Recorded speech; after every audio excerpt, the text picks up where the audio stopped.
हाँ dear students, आज शुरू करते हैं अपन कन्फर्मेशनल आइसोमेरिज्म। हम स्टीरियो केमिस्ट्री डिस्कस कर रहे हैं, स्टीरियो आइसोमेरिज्म डिस्कस कर रहे हैं और उसके अंदर अपन ने ज्योमेट्रिकल आइसोमेरिज्म डिस्कस किया और अब डिस्कस करना चाहते हैं कन्फर्मेशनल आइसोमेरिज्म। ये बहुत ईजी है। अगर यहां पढ़ें द डिफरेंट अरेंजमेंट, पहली बात तो ये सुन लो कि अगर ये अपन स्टीरियो आइसोमेरिज्म की बात कर रहे हैं या आइसोमेरिज्म की बात करें तो मॉलिक्यूलर फॉर्मूला तो सेम होगा, मेंशन हो या ना हो। मॉलिक्यूलर फॉर्मूला सेम होगा और इसके अंदर तो स्ट्रक्चरल फॉर्मूला भी सेम होगा, कनेक्टिविटी भी सेम होगी, आईयूपीएसी नोमेनक्लेचर भी सेम होगा। यानी ये बातें नहीं भी लिखी है, इसका मतलब ये आपको पता है। तो अरेंजमेंट क्या डिफरेंस होगा? The different arrangement of atoms in space, यानी स्पेस में 3D में एटम्स और ग्रुप का जो वैलेंसी जुड़ी हुई है उनका स्पेस में अरेंजमेंट यानी ओरिएंटेशन डिफरेंट होगा। और ओरिएंटेशन डिफरेंट से मतलब देखो आप, यहां पर ये फ्रंट कार्बन है, ये बैक कार्बन की 3 वैलेंसी रोटेट हो रही है। जैसे इसको एक को फिक्स करें अपन, ये देखो अपनी पोजीशन चेंज कर रहा है। Yes sir. ये ओरिएंटेशन पोजीशन मतलब ओरिएंटेशन चेंज कर रहा है एक के रेस्पेक्ट में। इसके बात करें तो पास में आ गया, अब इससे दूर जा रहा है, इसके अपोजिट आ गया। तो ये जो ओरिएंटेशन रोटेट होने से हो रहा है और रोटेट होने से ओरिएंटेशन बनता है, इसलिए इसका एक नाम रोटेशनल आइसोमर्स, रोटामर्स भी कहते हैं और रोटामर्स भी बोलते हैं। Yes sir. तो रोटामर्स की बात करें या रोटेशनल आइसोमर्स, इसे लिख देता हूं मैं इसको। बिल्कुल sir, rotamers. Rotamers, okay. Yes sir. Rotamers. तो वापस बात करते हैं, द डिफरेंट अरेंजमेंट यानी orientation of atoms in space that result from the free rotation. Free rotation, घूम रहा है, रोटेट हो रहा है अलोंग विद या अराउंड कार्बन कार्बन बॉन्ड। हम ऑर्गेनिक केमिस्ट्री डील करते हैं इसलिए कार्बन कार्बन की ज्यादा बात करते हैं। कोई सा भी सिग्मा बॉन्ड हो अगर उसमें ओरिएंटेशन डिफरेंट आता है तो कंफर्मेशन करता है। यानी यहां पर सिंगल बॉन्ड के रेस्पेक्ट में क्या होता है, सिंगल बॉन्ड के रेस्पेक्ट में अगर अपन यहां बात करें तो ये रोटेशन कर सकता है। एक सेकेंड, यस सर। हाँ जी, सिंगल बॉन्ड के रेस्पेक्ट में यहां होता है रोटेशन, उसको हम फ्री रोटेशन बोलते हैं। फ्री रोटेशन है। Bond axis are called conformations, the phenomena is called conformational isomerism. यानी सिंगल बॉन्ड के रेस्पेक्ट में जो रोटेशन, वो आप कुछ लाए भी थे मॉडल्स, वो भी एक बार हाँ बिल्कुल सर, बिल्कुल बिल्कुल बिल्कुल। जैसे यहां पर अगर अपन बात करें, इसमें अलग अलग कलर के अपन ने मॉडल्स बनाए, अलग अलग कलर के हैं। मतलब एक को फिक्स कर लें, ये मतलब आगे वाला कार्बन है, ये बैक वाला कार्बन, ये मतलब ब्लैक वाले है ना, ये कार्बन है। बिल्कुल सर। और इनके बीच में सिंगल बॉन्ड है। तो सिंगल बॉन्ड मतलब फ्री रोटेशन। फ्री रोटेशन, तो यहां से बॉन्ड रोटेट हो रहा है, रोटेट हो रहा है तो पोजीशन ओरिएंटेशन चेंज हो रहा है। और फिर लो तो इसके अंदर अपने 2 सेम कलर रखे हैं। यहां देखो आप, ये 2 carbon, front carbon, back carbon, बताएंगे फ्रंट कैसे लेते हैं, बैक कैसे, वो भी बताएंगे। यहां पर देखो व्हाइट हो गए, ये रेड हो गया। अब देखो ओरिएंटेशन देखना, ये दोनों बिल्कुल पास में भी है, आमने सामने। ये देखो ओरिएंटेशन चेंज हो रहा है, ये रोटेट हो रहा है। इसी को तो फ्री रोटेशन बोलते हैं। Free rotation. इस फ्री रोटेशन के अलोंग हमें क्या मिलते हैं, डिफरेंट ओरिएंटेशंस मिलते हैं, इसलिए अपन इसको घुमा रखा था। और इसी को क्या बोलते हैं, रोटामर्स बोलते हैं, कन्फर्मेशंस बोलते हैं। समझ में आ गई बात? चलो यहां पे बात करते हैं आगे। तो यहां पर इसको हम क्या कहेंगे, कंफर्मेशन। एक बार वापस से अगर बात करें, हम कंफर्मेशन की बात करें, पहली बात इस चीज को अगर मैं यहां पे रिप्रेजेंट कर दूं एक बार वापस से, इसी को ऐसे कि मैंने यहां पे लिखा H और यहां पर सर मैंने लिखा 2H, टोटल 3 H थे। यहां पर अपन इसको एक नाम भी दे देते हैं कि इसको मैंने दे दिया A और इसे दे दिया B। ओके। H और H, मतलब ये इथेन मॉलिक्यूल हो गया। यस, ये इथेन मॉलिक्यूल हो गया, ये कार्बन है। या अपन यहां क्या ले रहे हैं, CH3 ओके। अभी अपन और बताएंगे।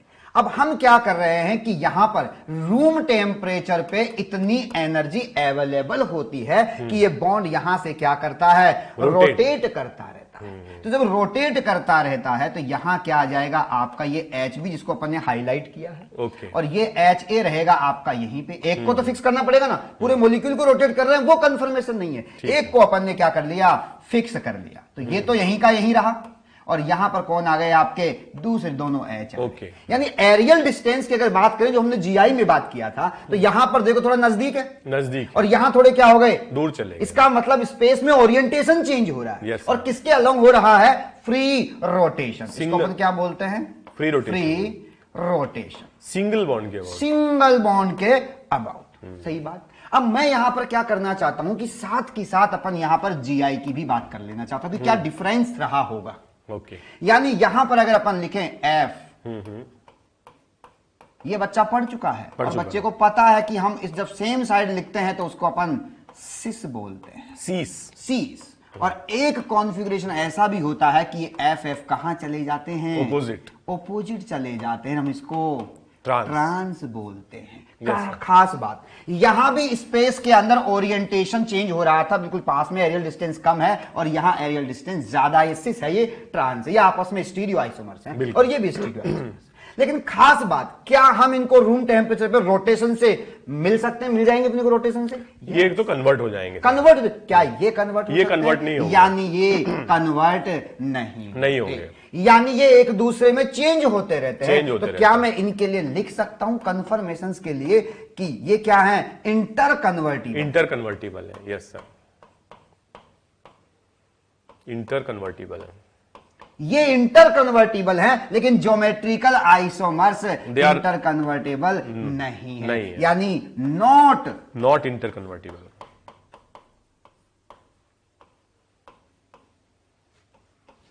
Not inter convertible. पर अगर सर ये इंटर कन्वर्टिबल हो रहे रूम टेम्परेचर पे, हम एक्स्ट्रा एनर्जी नहीं दे रहे, तो क्या हम इनको सेपरेट कर सकते हैं? बिल्कुल, हम इनको सेपरेट नहीं कर सकते, इनको सेपरेट नहीं कर सकते, लेकिन इनका एग्जिस्टेंस था, इनको सेपरेट किया जा सकता है। तो इसका मतलब ये जो बने अपने पास आइसोमर बने, जिनको हम कन्फर्मेशंस बोलते हैं, कन्फर्मर्स बोलते हैं, रोटामर्स बोलते हैं, ये क्या हो गए?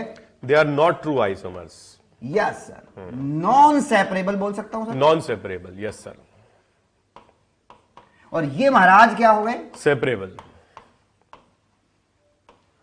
और ये जो टर्म अभी आपने यूज किया दोबारा आ रही है, आप पहले भी एक बार बोल चुके हो कि ये जब रोटेट करते रहते हैं तो रोटेशन तो बहुत सारा हो सकता है, यानी तो इनफाइनाइट बनेंगे, और इनफाइनाइट बनेंगे, आइसोलेट भी अपन नहीं कर सकते हैं, तो फिर हम इनको क्या नहीं मानते हैं? ट्रू आइसोमर्स नहीं, दे आर नॉट ट्रू, यानी ये क्या हो गए? नॉट ट्रू आइसोमर्स, जबकि ये अपने क्या हैं? ट्रू आइसोमर्स हैं। यानी ये दोनों मैंने एक साथ इसलिए लिखे कि हम यहां कंपेयर कर सकें। ये हमें फ्री रोटेशन से मिलते हैं, ये रेस्ट्रिक्टेड रोटेशन से मिलते हैं, ये इंटर कन्वर्टिबल है, ये इंटर कन्वर्टिबल नहीं है। स्पेस में ओरिएंटेशन दोनों में चेंज होता है, पर ये रूम टेम्परेचर पे चेंज होते ही रहते हैं। तो ये हम डिस्कस करेंगे आज के लेक्चर में, कन्फर्मेशन। आप इनको लिखें फटाफट, फिर आगे चलते हैं नेक्स्ट स्लाइड। तो सर अगर अपन यहां पर कन्फर्मेशंस की बात करें तो और अपने को कन्फर्मेशन अच्छे से समझ में आया, जैसे मैंने मॉडल लिया और आपने कहा कि ये बैक कार्बन है, ये फ्रंट कार्बन है, तो फिर बच्चे को बताना पड़ेगा कि हम किस तरीके से यहां 3D में रिप्रेजेंट करते हैं। तो हम यहां बताना चाहते हैं मॉलिक्यूल्स को 3D में रिप्रेजेंट कैसे करते हैं, यानी रिप्रेजेंटेशन ऑफ मॉलिक्यूल्स। अब इसके टोटल 4 तरीके होते हैं। फर्स्ट, जो हम डिस्कस कर चुके कई बार, सबसे फर्स्ट होता है very first, veg dash formula.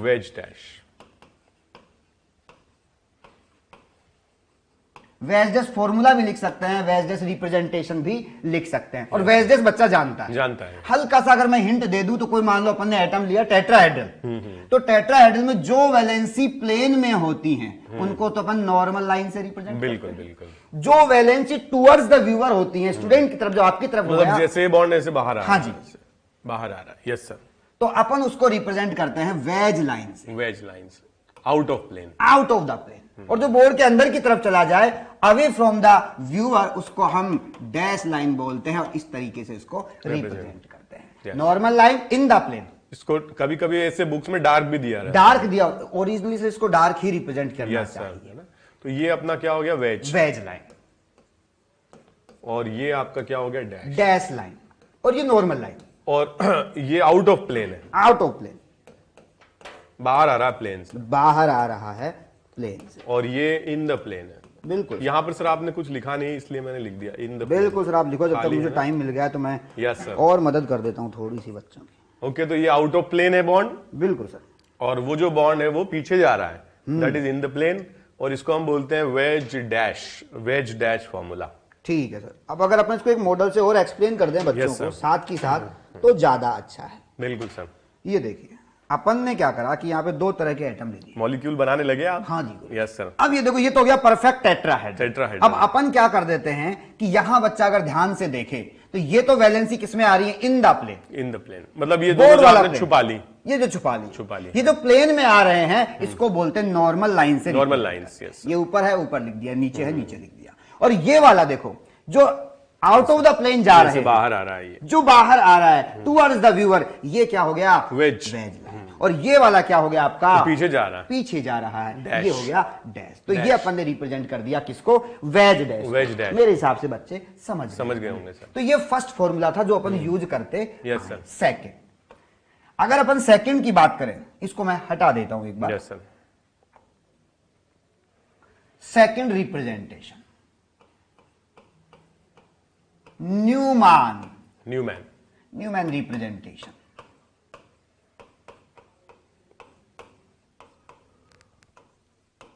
इसको न्यूमैन प्रोजेक्शन फॉर्मूला भी बोलते हैं। न्यूमैन या न्यूमैन दोनों चलता है। न्यूमैन रिप्रेजेंटेशन बोले या न्यूमैन प्रोजेक्शन फॉर्मूला बोले, एक ही बात, लेकिन इसको रिप्रेजेंट कैसे करते हैं ये काम की बात। yes, और ये अपने कन्फर्मेशन में बहुत काम आने वाला है। तो यहां पर अगर अपन बात करें, एक एग्जाम्पल ले लेते हैं पहले, CH3CH3। आराम से समझना मेरे मासूम बच्चों। सर इसके अंदर क्या होता है कि मॉलिक्यूल का फ्रंट व्यू लिया जाता है। Yes sir. मॉलिक्यूल का लिया जाता है इसके अंदर फ्रंट व्यू। दूसरा वाला स्ट्रक्चर है उसमें से ये सर। Yes sir. इसमें मॉलिक्यूल का फ्रंट व्यू लिया जाता है। फ्रंट व्यू से मतलब सामने से देखते हैं। और जब आप इसको फ्रंट से देखेंगे, सामने से देखेंगे, तो ये एटम कार्बन आपको दिखाई देगा, ये बॉन्ड आपको दिखाई नहीं देगा। जब ये बॉन्ड नहीं दिखेगा तो ये इसके जस्ट पीछे है, तो बैक कार्बन भी दिखाई नहीं देगा। उसी को रिप्रेजेंट करना है। तो अगर मैं यहां लिखूं कि मान लो मैंने फ्रंट ले लिया, इसे बैक कार्बन ले, कोई फर्क नहीं पड़ता, आप इसको फ्रंट ले लो, इसको बैक ले लो। लेकिन अब आपने इसको फ्रंट अगर ले लिया है तो ये आपकी तरफ है, ये इस फ्रंट कार्बन को डिनोट करते हैं डॉट से।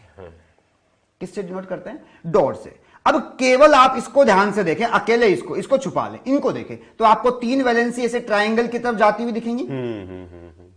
इनके बीच जो बॉन्ड एंगल है वो तो 109 है, पर जब आप वहां से देखोगे तो 120 जैसा फील होता है। प्रोजेक्टेड बॉन्ड लगेगा। प्रोजेक्टेड बॉन्ड लगेगा। जब अपन यहां पे टच भी करेंगे तो ये कहां जाएगा? बिल्कुल सीधा वाई उल्टा वाई जाएगा। तो यहां पर सर अपन दो तरीके से इसको रिप्रेजेंट करते हैं। दो तरीके से मेरा मतलब है कि अपन ने ये तो लिखा उल्टा वाई, और अपन चाहे तो इसको ऐसे भी रिप्रेजेंट कर सकते हैं, सीधे वाई से।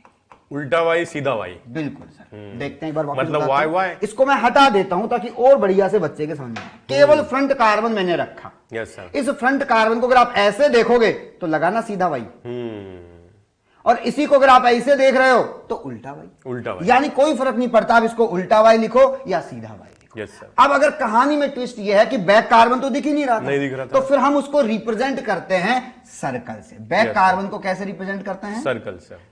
फ्रंट कार्बन को डिनोट करते हैं अपन डॉट से, और बैक कार्बन को रिप्रेजेंट अपन करते हैं सर्कल से। यानी यहां पर भी सर्कल बना दिया। Yes sir. अब वापस से वही बात, अगर अब ये बैक कार्बन है केवल, तो देखो आपका ये उल्टा वाई बन रहा है, और अगर आप इसको ऐसे करके समझोगे तो सीधा वाई। यानी अपन यहां पर सीधा वाई अगर बना, उल्टा वाई यहां बना दें। अब एक छोटी सी बात हो सर, ये जो वैलेंसी जो होती हैं ये इसके जस्ट पीछे होती है। पीछे होती है। अगर ये इसके जस्ट पीछे हैं तो इसका मतलब ये भी नहीं दिखेगी।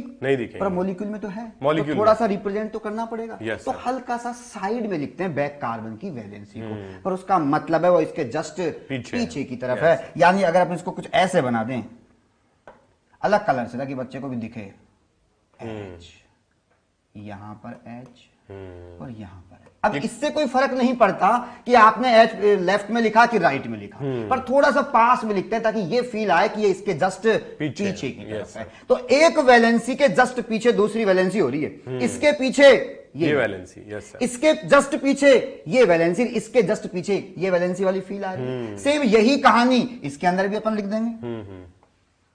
यहां मैंने H, ये भी सीधा वाई बना दिया मैंने, और ये भी सीधा सारे H के पीछे H, H के पीछे H और H के पीछे H। अगर इस तरह की कंडीशन बन जाए कि फ्रंट कार्बन की वैलेंसी उसके जस्ट पीछे बैक कार्बन की वैलेंसी आ जाए तो इस तरह के कन्फर्मेशन को, इस तरह की स्ट्रक्चर को हम रिप्रेजेंट करते हैं एक नाम से जिसको कि बोलते हैं इक्लिप्स्ड।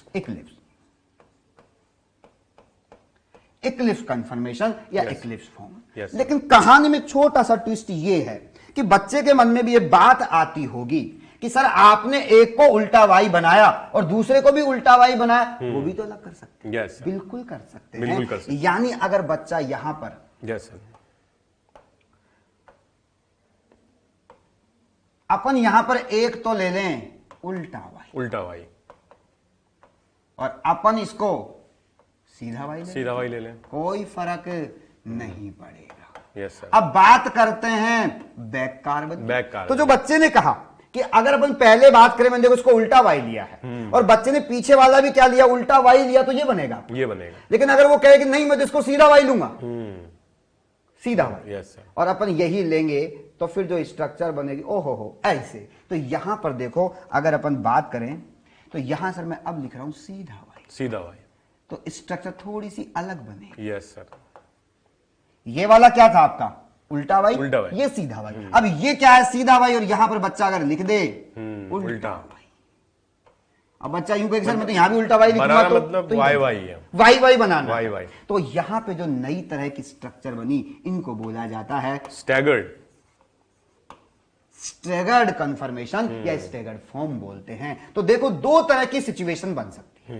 कैसी कैसी, एक एक्लिप्स बन रहा है और एक स्टैगर्ड बन रहा है। और भी कुछ बन सकती है, उनका भी नाम लेंगे, लेकिन थोड़ा सा रुक के। इस रिप्रेजेंटेशन को हम क्या बोलते हैं, न्यूमैन रिप्रेजेंटेशन। अगर बात करें तो क्या करना होता है इसके अंदर, कुछ नहीं करना होता। फ्रंट कार्बन मान लो, बैक कार्बन, और इसमें क्या देखते हैं हमेशा फ्रंट व्यू, मॉलिक्यूल का फ्रंट व्यू। अब इसमें थोड़ी सी बात ये थी कि ये दिख नहीं रहा था बॉन्ड, लेकिन अगर आप इसमें थोड़ा सा घोड़े की तरह साइड से देख लोगे हल्का सा, तो नया रिप्रेजेंटेशन बन जाएगा जिसका नाम होगा स्क्यू। नहीं, वो एक सेकंड, थर्ड रिप्रेजेंटेशन पहले बता देते हैं जिसका नाम होता है सॉहॉर्स। अच्छा, इसको हम चेंज करेंगे। Yes sir.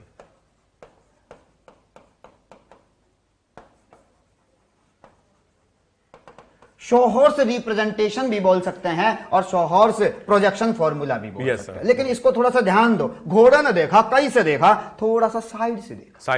जब थोड़ा सा साइड से देखेगा तो ये बॉन्ड भी नजर आएगा। बस इतना सा डिफरेंस है इन दोनों में, और कोई डिफरेंस नहीं है। इस फ्रंट कार्बन के बैक कार्बन के बीच को भी रिप्रेजेंट कर दिया जाता है। जैसे अगर अपन यहां पे वापस से वही ले लें कि CH3 मान लेते हैं, ये फ्रंट है और ये बैक है। अब अपन क्यों माने, अपन यहां से डायरेक्ट बनाएंगे। यहां से क्या बनाएंगे, इसी को डायरेक्ट, क्योंकि दो कंडीशन हो सकती है, तो एक्लिप्स बन सकता है या स्टैगर्ड, अभी तक जो समझाया है। तो देखो सर, ये फ्रंट कार्बन था, डॉट वाला, ये बैक, तो यहां पर मैंने ऐसे लिखा, ये लिख दिया मैंने फ्रंट वाला और ये मैंने लिख दिया बैक। तो यहां पर देखो क्या, अब यहां बताओ फ्रंट में उल्टा वाई की सीधा वाई, इसमें उल्टा वाई, तो उल्टा वाई ऐसे कि आई से उठा के ले आओ।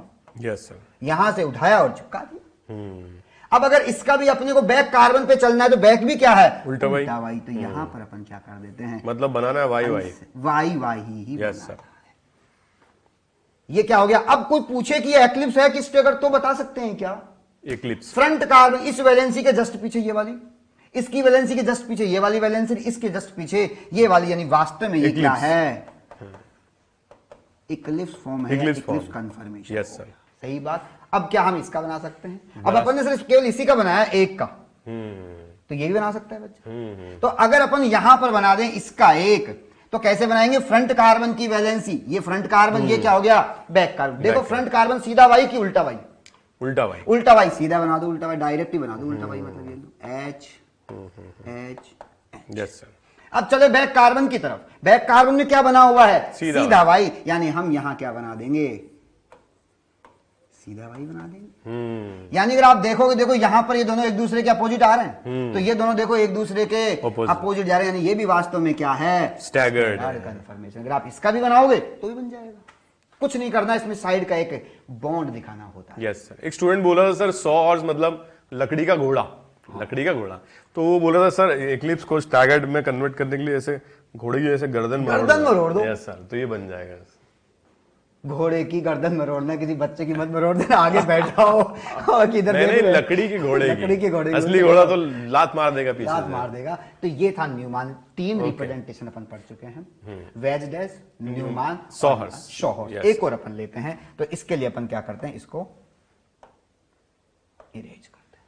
Okay sir. सॉरी, 4th वाला जो आता है Fisher projection formula,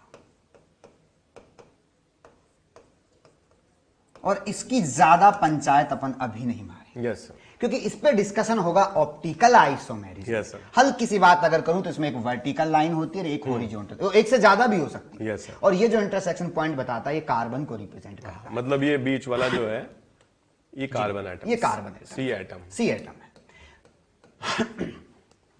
vertical, horizontal, इन पे वैलेंसी जाती है। इस पे 12 ज्यादा डिस्कस करेंगे अपन ऑप्टिकल में करेंगे। अभी अपने जो 2 काम आएंगे वो न्यूमान रिप्रेजेंटेशन और शॉहर्स रिप्रेजेंटेशन काम आएंगे। तो अब अपन डिस्कस करना शुरू करेंगे प्रॉपर कन्फर्मेशन। तो इसके लिए अपन चलते हैं कन्फर्मेशन में। यस। और सबसे पहला जो अपन ले रहे हैं, डिस्कस कर रहे हैं, कन्फर्मेशन ऑफ इथेन। और अभी थोड़ी देर पहले इथेन अपन ने लिया भी था, लेकिन अब प्रॉपर ले रहे हैं। तो वापस अगर बात करें, हमें एक क्या मानना है, फ्रंट मानना, और एक क्या मानना है, बैक मानना। तो मैं मान लेता हूं इसको फ्रंट और इसे दे देता हूं बैक। कोई पंगा नहीं। अब मैं यहां पर न्यूमान से शुरू कर रहा हूं। तो सर ये मैंने डॉट मतलब फ्रंट कार्बन को रिप्रेजेंट किया। अब मैं और आप दोनों स्टूडेंट भी आजाद देश का नागरिक समझते हुए अब अपनी मर्जी है, इसको सीधा वाई बना सकते हैं, उल्टा वाई। Yes sir. तो मैंने शुरुआत करा उल्टे वाई, एच और एच। मैंने केवल फ्रंट कार्बन की वैलेंसी रिप्रेजेंट करी है तीनों। Yes sir. अब मैं क्या चाहता हूं कि बैक कार्बन की वैलेंसी भी रिप्रेजेंट कर दी जाए, और उसके लिए अपन थोड़ा सा अलग कलर भी ले लेते हैं। अब यहां पर भी मैंने लिखा एच, ओके, यहां पर भी एच और यहां पर भी एच। खास बात, बच्चा इसका नाम जानता है, थोड़ी देर पहले बताया था अपन ने, एक्लिप्स फॉर्म। एक्लिप्स फॉर्म, ठीक है जी। अब अगर अपन क्या करें सर कि पूरे मॉलिक्यूल को अपन रोटेट करें, पूरे मॉलिक्यूल को, तो वो कंफर्मेशन नहीं, वो कोई आइसोमेरिज्म की घटना नहीं है। इन दोनों में से, फ्रंट और बैक में से एक को हमें फिक्स करना पड़ेगा और दूसरे को हमें रोटेट करना पड़ेगा। इस साइन का मतलब ही एग्जाम में कभी आ जाए तो यही है कि हम यहां से रोटेशन दे रहे हैं। yes, तो अगर अपन इन दोनों के बीच में, यानी फ्रंट कार्बन और बैक कार्बन जो बॉन्ड दिख नहीं रहा, उसमें हम रोटेशन दे रहे हैं। तो आप क्या करें कि किसी एक को तो फिक्स कर लें और अपन यहां 60 डिग्री से इसको रोटेट कर दें। अब किसे फिक्स करें, उसमें भी आप आजाद देश के नागरिक हैं। जैसे जनरली मेरी आदत है कि मैं बैक वाले को फिक्स कर देता हूं। yes, तो बैक वाले को जब फिक्स करेंगे तो बैक वाले को सर्कल से रिप्रेजेंट करते हैं। और क्या लिखा हुआ है, सीधा वाई की उल्टा वाई, तो वो तो चेंज होने से रहा। Yes sir. चेंज केवल क्या होगा, अपना फ्रंट वाला। तो अगर अपन यहां पर फ्रंट वाले को रिप्रेजेंट करें डॉट, और यहां चला गया आपका एच, यहां चला गया एच, सीधा वाई बन गया, सीधा वाई बन गया। यानी जब आप इस उल्टे वाई को 60 से रोटेट करोगे तो सीधा वाई बन जाएगा उल्टे वाई से। Yes sir. ठीक है, तो इसको एक नाम दिया गया था, स्टैगर्ड फॉर्म। अब कहानी में ट्विस्ट देखो, आप इसको फिर 60 से रोटेट कर दो, ये वापस कहां आएगा, इसके जस्ट ऊपर आ जाएगा, वही बन जाएगा मतलब, यानी फिर कहानी चलती ही जाएगी। तो ये जो 60 से हमने रोटेट किया, इसको एक एंगल को नाम दिया जाता है, जो इसको क्या नाम देते हैं अपन, डायहेड्रल एंगल। इस पे भी बात करेंगे। अब डायहेड्रल एंगल का मतलब क्या होगा, देखो अगर अपन वापस बात करें, इसकी बात करें तो मैं ऐसे लिख सकता हूं, मतलब ऐसे बोल सकता हूं बच्चे को कि ये देखो फ्रंट कार्बन की वैलेंसी और बैक कार्बन की वैलेंसी, हम यहां रोटेशन दे रहे हैं। तो इस फ्रंट कार्बन की वैलेंसी, बैक कार्बन की वैलेंसी के बीच के एंगल को जो बोलते हैं वो डायहेड्रल है। जैसे अभी यहां पर क्या 0, आपने यूं किया 60, ये क्या 90 कर दिया, अगर आप ऐसे भी कर दो 180 हो गया। तो ये भी अपन लिखाएंगे, लेकिन फिलहाल मैं बता दूं कि यहां पर जब हम रोटेट करते हैं तो बॉन्ड एंगल चेंज नहीं होता, बॉन्ड लेंथ चेंज नहीं होता, बॉन्ड एनर्जी चेंज नहीं होता, केवल और केवल चेंज क्या होता है, डायहेड्रल एंगल। और डायहेड्रल एंगल क्या होगा, फ्रंट कार्बन की वैलेंसी और बैक कार्बन की वैलेंसी के बीच का एंगल। Yes sir. ठीक, तो अगर मैं यहां थीटा से रिप्रेजेंट कर दूं इसको, डायहेड्रल एंगल, किसी और से भी कर सकते हैं, तो यहां क्या था, वो 0 डिग्री। था। जब हमने 60 से रोटेट किया तो ये कहां पहुंच गया, 60 से स्टैगर्ड। आप इसको फिर 60 से रोटेट करोगे तो कहां आ जाएगा वापिस, ये 120 पे यहीं आ जाएगा। आप फिर इसको 60 से रोटेट करोगे तो ये कहां चला जाएगा, 180 पे वापिस स्टैगर्ड में ही आ जाएगा। और फिर 60 से करोगे तो 240 और फिर 60 से करोगे तो 300 और फिर करोगे तो लास्ट में पूरा घूम घाम की पूरी यात्रा करके यहीं आ गया। यानी इथेन में जब हम कन्फर्मेशंस कर रहे हैं तो कंटिन्यू कहां जा रहा है, eclipse staggered, eclipse staggered, eclipse staggered चल रहा है। और कितने कन्फर्मेशंस ऐसे मिल सकते हैं, इनफाइनाइट। कितने मिल सकते हैं, अब सर इनफाइनाइट कैसे, अब 60 पे मिल रहा है तो 59 पे भी तो मिलेगा, 58 पे मिलेगा, 57.5 पे मिलेगा, तो उसको तो हम एक्लिप्स नहीं कहेंगे, उसको हम स्टैगर्ड नहीं कहेंगे, तो उसको क्या कहेंगे, उसको कहेंगे स्क्यू, वो भी हम बोलेंगे। और स्क्यू कितने बनेंगे, मेरे को लगता है 0 से 60 के बीच में इतने सारे इनफाइनाइट हो गए, 0, 0.1, 1, 2, 2.5, 2.3, समझ रहे हो क्या। तो यानी कितनी पॉसिबिलिटी बन गई, इनफाइनाइट। Yes sir. मैं थोड़ी देर बाद इनकी स्टेबिलिटी की भी क्या करूंगा, बात करूंगा, लेकिन इससे पहले जो सर ने कुछ कुछ वर्ड यूज करे से स्क्यू कंफर्मेशन, उनको डिफाइन करेंगे। yes, तो इनके बीच में जो बनेंगे वो सब स्क्यू है, वो सब स्क्यू है। तो अपन लिखते हैं एक एक करके, इनको हटा रहा हूं मैं। नेक्स्ट स्लाइड अगर हो तो, हाँ नेक्स्ट है।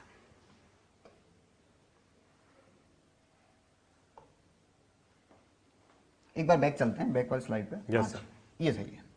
तो सबसे पहले सर ने जो टर्म का यूज किया वो यूज किया स्क्यू कन्फर्मेशन। अब ये क्या होती है भाई, मतलब थीटा 0 और 60 के अलावा कुछ भी हो सकता है। यानी इनफाइनाइट स्ट्रक्चर्स का मतलब कंफर्मेशन जो अपन पढ़ रहे हैं, infinite structures which are obtained in between, between को थोड़ा सा मैं ऐसे रिप्रेजेंट कर देता हूं, in between eclipse and staggered conformation. तो एक्लिप्स, अब एक्लिप्स को क्या आप ऐसे समझ जाओगे, ये एक्लिप्स बना रहे हैं गुरुजी ने, ये क्या बना दी, स्टैगर्ड बना दी। तो एक्लिप्स और स्टैगर्ड के बीच में जितनी भी स्ट्रक्चर्स बन रही हैं उनको हम क्या कहेंगे, स्क्यू कंफर्मेशन। स्क्यू कंफर्मेशन के बाद में अगर अपन एक और ले लें, डाइहेड्रल एंगल। अगर डाइहेड्रल एंगल की बात करें तो यहां पर एक डेफिनेशन लिखी भी होती है कि angle between two different plane. पर यहां पर इजी वे में समझने का जो सबसे बेस्ट तरीका है वो ये है कि फ्रंट कार्बन की वैलेंसी ये वाली और बैक कार्बन की वैलेंसी के बीच का जो एंगल है वो है डाइहेड्रल, वही है डाइहेड्रल एंगल। यानी फ्रंट कार्बन की वैलेंसी एंड बैक कार्बन की वैलेंसी के बीच का एंगल क्या हो गया, डाइहेड्रल एंगल हो गया। यानी angle between front carbon valency, ये कार्बन है, front carbon valency and back carbon valency, इसको रियर कार्बन भी बोलते हैं, रियर कार्बन। Yes sir. तो अगर अपन यहां पर इसको बुक शेप से भी रिप्रेजेंट अगर अपन करना चाहें हल्का सा ऐसे, ये मैं ऐसा क्यों बता रहा हूं वो भी आपको भी बता दें।